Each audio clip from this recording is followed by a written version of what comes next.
जिस व्यक्ति की आमदनी 140 बिलियन डॉलर हो गई, उसके बचाव में सारी सरकार उतरी पड़ी है, सांसद उतरे पड़े। अरे अपनी सरकार का बचाव करिए, अडानी के बचाव में कहां उतरे पड़े हैं प्रभु। उत्तर प्रदेश में सबसे बड़े किसान नेता थे, उनके अपने गांव में उनसे ज्यादा वोट भाजपा को मिला, ये इंपॉर्टेंट नहीं है। उनकी पंचायत में जितने लोग बैठे रहते थे उतने वोट नहीं मिले उनको अपनी बूथ पे। इसका अर्थ यह होता है कि इकोसिस्टम क्या है और हकीकत क्या है, ये दोनों का अंतर है। यह सवाल अगर सदन में चुने हुए सांसद नहीं पूछेंगे तो यह सवाल से बच के जा पाएंगे। सुधांशु जी कहूं, 100 जवाबों से अच्छी है मेरी ये खामोशी, जिसने जान न जाने कितने सवालों की आबरू रख ली। बोलने तो आपने नहीं दिया था, उनके नाम के आगे जो एमएमएस का फुल फॉर्म क्या था, मैं सिर्फ एमएमएस बोल रहा हूं और कुछ किसी अमेरिकी कंपनी को के ऊपर वो नहीं लिख सकते, मगर यहां भाई भाई कहते रहेंगे क्योंकि यूएस का प्रतिबंध तो है, मगर यहां वालों के साथ तभी तो मैंने। हेलो नमस्कार दोस्तों, स्वागत है आप सभी का हमारे यूट्यूब चैनल मैक्स डिबेट पर। दोस्तों आज की डिबेट वीडियो काफी ज्यादा मजेदार होने वाला है, क्योंकि आज की इस डिबेट में हमें देखने को मिलने वाले हैं बीजेपी पार्टी के प्रवक्ता सुधांशु त्रिवेदी, जो कि काफी ज्ञानवान माने जाते हैं, और दूसरी तरफ हमें देखने को मिलने वाली है काली वाली बाई, जो कि कांग्रेस की सुप्रिया श्रीनेत होती है। तो आज सुप्रिया श्रीनेत और सुधांशु त्रिवेदी के बीच डिबेट काफी जमकर होता है, जिसमें सुधांशु त्रिवेदी ने काफी तर्क के साथ सुप्रिया श्रीनेत की बोलती बंद कर दी है और उनकी काफी अच्छी बेइज्जती भी कर दी है इस डिबेट में। तो आज की वीडियो काफी ज्यादा मजेदार होने वाला है, तो आप लोग शुरू से लेके आखिरी तक पूरा वीडियो देखिएगा, तभी आप लोग को पूरे वीडियो में मजा आएगा। वीडियो अगर आप लोग को पसंद आएगी तो वीडियो को लाइक करिएगा और चैनल को भी सब्सक्राइब कर लीजिएगा। तो बिना किसी देरी के अब मेन डिबेट को स्टार्ट करके देख लेते हैं। क्या बात है, चलिए शुरू करते हैं। जो लाइनें हटाई गई हैं पढ़ के उन्होंने सुनाई, क्या संसदीय है उसमें? पहले तो इनकी बात का जवाब दे दूं, फिर उसका भी जवाब देता हूं। इन्होंने पहले कहा कि तथाकथित काला कानून वापस लेना पड़ा, यानी काला कानून जानते क्या था? एपीएमसी एक्ट होना चाहिए। भारत में एक राज्य है जहां वो तथाकथित काला कानून आज भी लागू है। लिया कि नहीं वो बताइए ना। मैं बता रहा हूं, केरल में जड़मूड़ से नहीं है, मगर उसकी आवाज दिल्ली में सुनाई नहीं पड़ती क्योंकि वहां से राहुल गांधी जी सांसद हैं। भैया ठीक, इन्होंने काले कानून का बड़ा विरोध किया और पंजाब में किस हश्र पे पहुंच गए सारी दुनिया ने देखा। इसलिए और जो लोग देखिए, पंजाब में जो सबसे बड़े किसान नेता थे वो चुनाव लड़े, उनकी जमानत जब्त हो गई। उत्तर प्रदेश में सबसे बड़े किसान नेता थे, उनके अपने गांव में उनसे ज्यादा वोट भाजपा को मिला, ये इंपॉर्टेंट नहीं है। उनकी पंचायत में जितने लोग बैठे रहते थे उतने वोट नहीं मिले उनको अपनी बूथ पे। इसका अर्थ यह होता है कि इकोसिस्टम क्या है और हकीकत क्या है, ये दोनों का अंतर है। अब दूसरा बिंदु इन्होंने कहा था कि मनमोहन सिंह जी को बोलने नहीं दिया। अब मैं मनमोहन सिंह जी का ही एक शेर जो उन्होंने पार्लियामेंट में बोला था, मैं कोट करता हूं, 100 जवाबों से अच्छी है मेरी ये खामोशी, जिसने जान न जाने कितने सवालों की आबरू रख ली। बोलने तो आपने नहीं दिया था, उनके नाम के आगे जो एमएमएस का फुल फॉर्म क्या था, मैं सिर्फ एमएमएस बोल रहा हूं और कुछ नहीं बोल रहा हूं, वो सबको पता था। अब मैं आता हूं जो इन्होंने बात कही। देखिए, संसद में एक परंपरा है कि किसी भी व्यक्ति का नाम यदि वह अपना उत्तर देने के लिए सदन में उपस्थित नहीं है अथवा उसका उत्तर नहीं है तो नाम लेकर नहीं बोला जाता। अब आपने जब अडानी जी कहा तो अडानी जी कोई कंपनी नहीं है, अडानी जी व्यक्ति हो गया। आप कहते Adani enterprises limited, then it would have been a company. When you are saying Adani ji, जो अभी सुप्रिया जी ने भी बोला, तो फिर एक व्यक्ति के बारे में यदि आप कह रहे हैं और उस व्यक्ति को वो जवाब देने के लिए संसद में उपस्थित नहीं है तो ये एक संसदीय परंपरा, इसमें कोई ऐसी बात नहीं थी। और दूसरा, मैं परंपरा का एक और उदाहरण देता हूं। कोई ऐसा उदाहरण बताएं भारत के संसदीय इतिहास में अथवा विश्व के संसदीय इतिहास में जब किसी मीडिया में छपी एक स्टोरी के आधार के ऊपर जांच गठित हो गई हो और वो स्टोरी ऐसी हो जिसपे वो कंपनी जांच के घेरे में हो।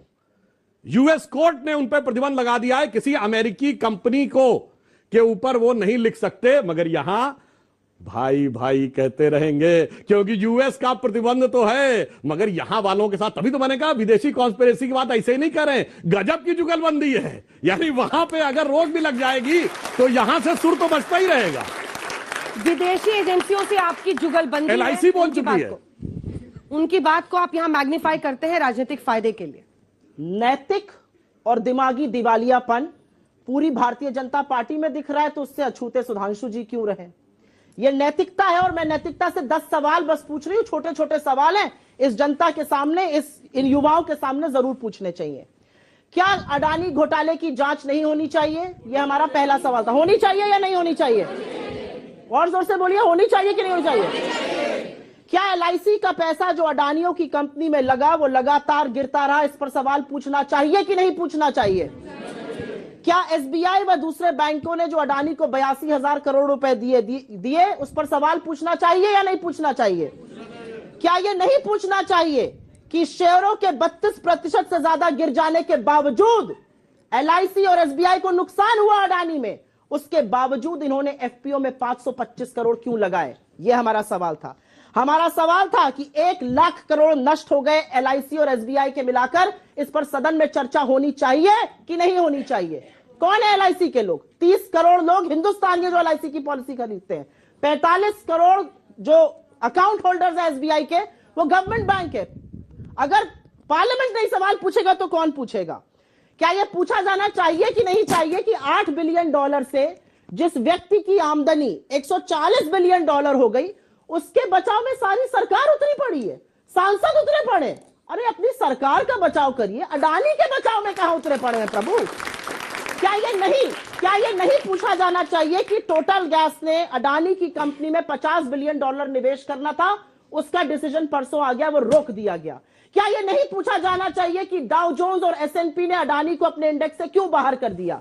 क्या यह नहीं पूछा जाना चाहिए कि नॉर्वे सॉवरेन फंड ने $200 मिलियन अडानी के शेयर अपने कल की तारीख में बेच दिए? क्या यह नहीं पूछा जाना चाहिए कि standard chartered, Credit Suisse, city group ने अडानी के पैसे लेने से मना कर दिया? और ये क्या यह नहीं पूछा जाना चाहिए कि इस देश का आरबीआई, इस देश का सेबी, इस देश का एसएफआईओ, इस देश का MCA, ministry of corporate affairs, इस देश का इनकम टैक्स, इस देश का डिपार्टमेंट ऑफ रेवेन्यू इन्वेस्टिगेशन कहां है? Where is the directorate of revenue intelligence? I want to know. क्या ये बातें नहीं स्पष्ट होनी चाहिए कि अगर 16 लाख करोड़ मार्केट में डूबे, उसमें से 10 लाख करोड़ अडानी के थे, 6 लाख करोड़ तो छोटे निवेशकों के थे जिनका अडानी से कोई लेना देना नहीं? यह सवाल अगर सदन में चुने हुए सांसद नहीं पूछेंगे तो यह सवाल से बच के जा पाएंगे? सुधांशु जी, जवाब दीजिए। प्रधानमंत्री से लोग पूछ रहे हैं आपका रिश्ता क्या है, और प्रधानमंत्री मौनी बाबा बन जाएंगे? जवाब तो आपको देना पड़ेगा। हाँ, बिल्कुल जवाब देता हूं। किसी भी फाइनेंशियल ईयर का, किसी भी चीज का फाइनेंशियल नेट प्रॉफिट या लॉस कब तय होता है? End of the financial year, at least एक क्वार्टर के बाद। ये एक हफ्ते में कंक्लूजन ड्रॉ कर लिए कि शेयर मार्केट में डूब गया। जो डूबी हुई मानसिकता से देख रहे थे उन्हें एक हफ्ते में दिख गया कि डूब गया। ये कहते हैं एलआईसी का पैसा। एलआईसी का एक्सपोजर अडानी से 1%। मैं पूछता हूं, कोई ऐसा व्यक्ति है जिसकी एलआईसी की पॉलिसी मैच्योर हुई और उसे पैसा ना मिला हो? तो फिर कहां से डूब गया भाई? वो आपके दिमाग को डूबा हुआ। अब मैं आपको बताता हूं, आपने कहा, अब सुनिए, अब जब रिटर्न, आपकी फाइनेंस की नॉलेज कम है। अरे भाई, अब अपने रिटर्न पे, अब आपने कहा कोई भी शेयर मार्केट होता है उसमें उतार चढ़ाव चलता रहता है, ठीक है। भारत के फाइनेंशियल रेगुलेटर्स पे भरोसा नहीं, कोई बात नहीं। आपने ये बात कहने का प्रयास किया, आप कह रहे हैं रिश्ता क्या, तो मैं बताना चाहता हूं। अडानी को पहला कॉन्ट्रैक्ट कब मिला? राजीव गांधी जी के जमाने में, बिल्कुल लेजिटिमेट था, कैपेबिलिटी पे मिला था। पहला भारत का प्राइवेट पोर्ट, मुद्रा पोर्ट, नरसिम्हा राव के जमाने में लेजिटिमेट था, कैपेबिलिटी पे मिला था, है। मनमोहन सिंह जी के जमाने में एफसीआई का कॉन्ट्रैक्ट मिला कि सारे गोदामों में 12% एश्योर्ड रिटर्न 15 साल तक मिलेगा। वो एकदम ईमानदारी से था और लेजिटिमेट था। पिछले 6 महीने में सबसे बड़ा इन्वेस्टमेंट अगर किसी एक राज्य में हुआ जिसने सैकड़ों एकड़ जमीन दी, वो था राजस्थान। 60,000 करोड़ का इन्वेस्टमेंट, वो ईमानदारी से मिला था, लेजिटिमेट था।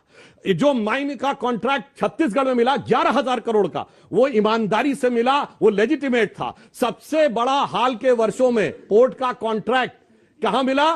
केरल में, वो लेजिटिमेट था। ये रिश्ता क्या कहलाता है कि जो आपके साथ 3 प्राइम मिनिस्टर से लेके 3 चीफ मिनिस्टर तक होता रहेगा, वो तो लेजिटिमेट था। मगर जो दूसरे में दिखाई पड़ रहा है वही इलेजिटिमेट था। और दूसरा मैं कहता हूं, अगर इलेजिटिमेट था तो बताओ राजस्थान सरकार ने क्यों नहीं कैंसिल किया?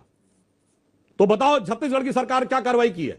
तो बताओ केरल की सरकार क्यों नहीं कैंसिल कर रही है? इसे कहते हैं रिश्ता। तो यह है कि ऊपर से चिल्लाना है और पीछे से अंदर इन्वेस्टमेंट लाना है। इसी कारण से आपकी यह स्थिति होती है। और अब मैं एक टेक्निकल बात कहता हूं, अब मैं एक टेक्निकल बात सुनिए। हिंडनबर्ग एक विदेशी कंपनी है, ठीक है। यह बता दें भारत की संसद या भारत के लॉ में कौन सा ऐसा प्रावधान है जिसमें जो विदेशी कंपनी भारत में ऑपरेट न कर रही हो उसको भारत की जेपीसी बुला सके? ये बता दें तो मैं इनकी बात को विचार करने को तैयार। ये बड़ी अच्छी बात कही आप। तो दोस्तों आज की ये डिबेट यहीं पे खत्म हो चुका है। उम्मीद करता हूँ आप सभी को ये डिबेट पसंद आया होगा। तो वीडियो के बारे में और सुधांशु त्रिवेदी के बारे में आप सभी का क्या राय है, आप लोग अपनी राय हमें कमेंट बॉक्स में जरूर बताइएगा।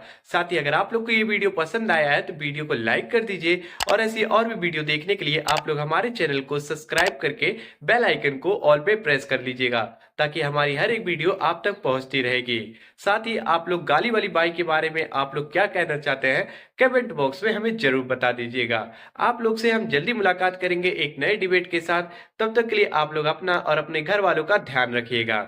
जय हिंद, जय भारत, वंदे मातरम, जय जय श्री राम।